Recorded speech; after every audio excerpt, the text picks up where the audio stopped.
Hey guys, it's me Zoe and I want to talk about you getting into your very first apartment. So I made a video almost an entire year ago. Time flies, holy crap. I made that video about 10 things for your first apartment that you didn't know you need. And currently it's my most viewed video on this channel, which is awesome because I would like to do a lot of advice sort of videos on anything that I'm currently learning in my own life that could help anyone out there watching my videos. So today I really want to go in and make a video that goes through majority of everything that I learned in the whole process of getting into your very first place. My goal for this video is to aim this at young adults who have not lived on their own yet, that this is going to be their very first place, and to just help walk you through the process and then just give you any tips that I've picked up myself. Alright, so I have a lot of great tips in this area. This could literally be like 5 different videos on its own. I'm going to try very hard to condense it all into one neat little video for you. So what I want to get into first is knowing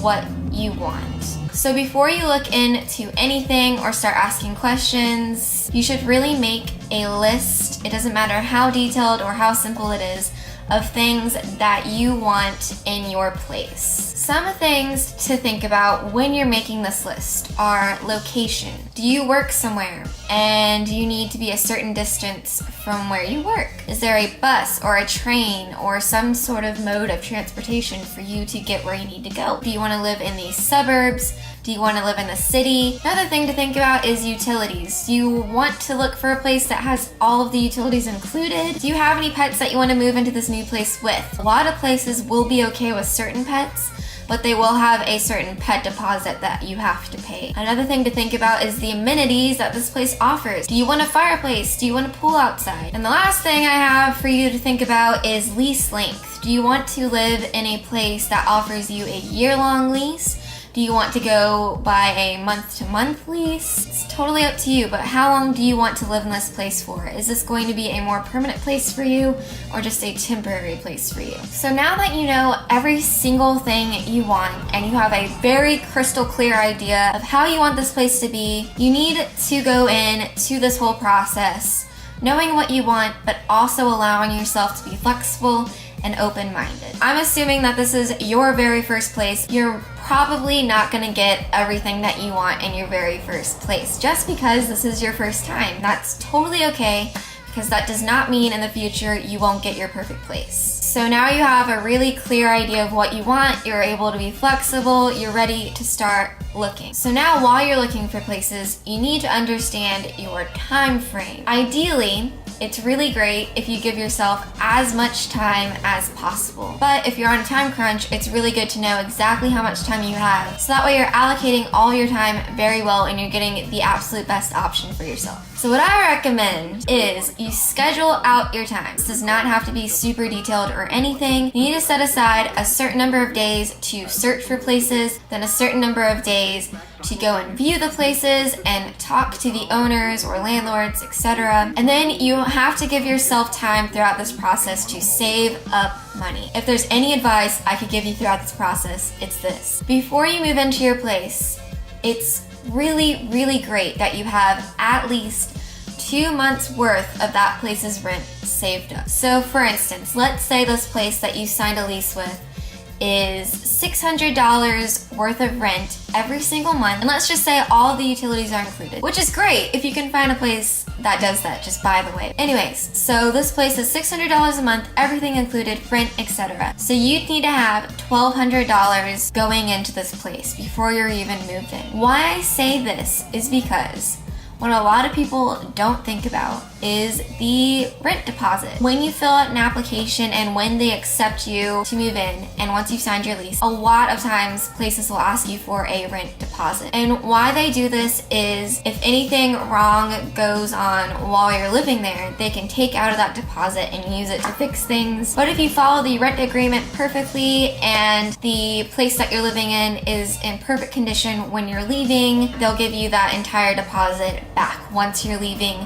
and once that lease is completely over. So you have to think about that. You're gonna need to put a deposit down, And it's really great to have a head start on that month's rent. So that way, if something does happen, Lord forbid, you are prepared. So you never know what happens. Lots of crazy things can happen. During the moving process, you could lose things, your car could break down, like the list goes on. It can get crazy, especially since this is your first time. Definitely have 2 months worth of rent saved up at the very least.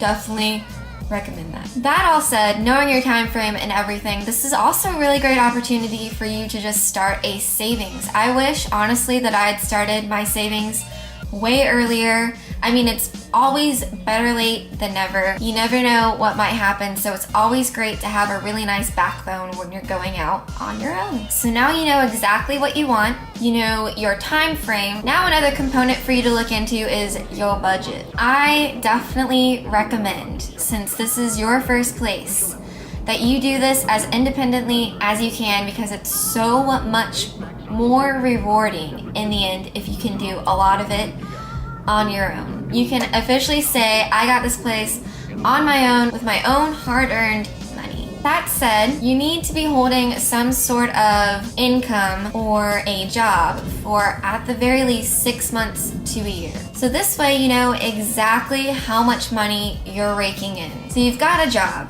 So now you need to analyze how much money you're bringing in every single month.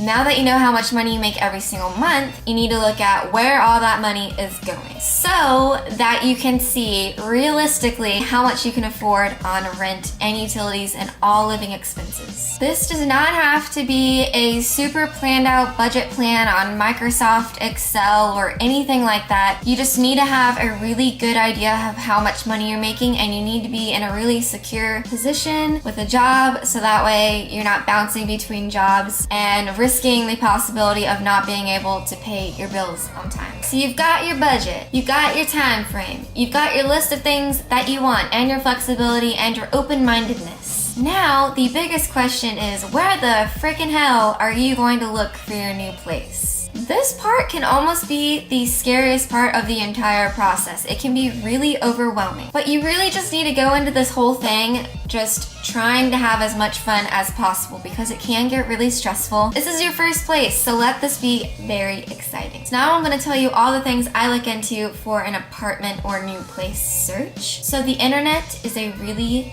beautiful thing. 99.9% of the time. There are so many websites and sources out there that have apartment house listings, condos, etc. The only downside with this, there are a lot of scams as well. Two of my absolute favorite places to look at during this process are Zillow and Craigslist. So why I like Craigslist is because it has a lot more variety, and because of that, it has a lot more options. So on Craigslist, you're gonna see things like people looking for roommates. There are ads for people who are looking for someone to rent out their place for 3 months, like a summer lease. Now the downside of Craigslist, as with a lot of the internet, there are a lot more scams on Craigslist, which I'll get into in just a moment. And the reason why I like Zillow is because I really like the layout of the website. It gives you a map to look at when you search a specific area or address, so that way you really know what you're looking at and you really know the area that you're looking into for your place. So my advice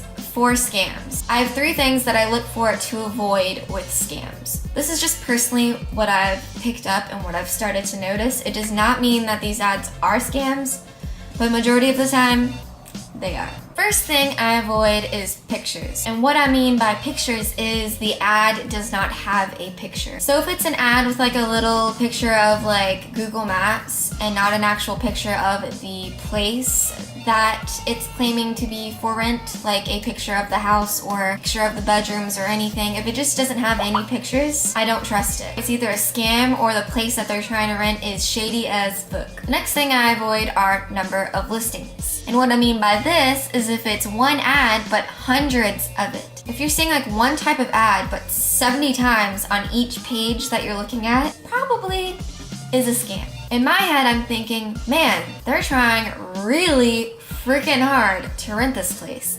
And that may not always be a good thing. And the third thing I look at to avoid overly ambitious titles. For instance, Thousands of apartments for rent, only $400 a month, available right now! Exclamation point, exclamation point, exclamation point, exclamation point. That's just too ambitious. Like with the hundreds of ads, which majority of time these titles will be. These will be the ads you see tons of. It's just trying too hard to sell a place. You know what I mean? So those are my 3 things that I avoid. So try your very hardest to avoid those. You just have to contact people and ask questions and make for sure that it's not a scam before you sign anything. But the last place you can look is in the area you're currently at, or in like a friend's area that you're interested in moving in. You can just go walk around or drive around and look at signs for rent. There are a lot of places that don't even list online, so you can find the perfect place just by walking around and seeing what's out there.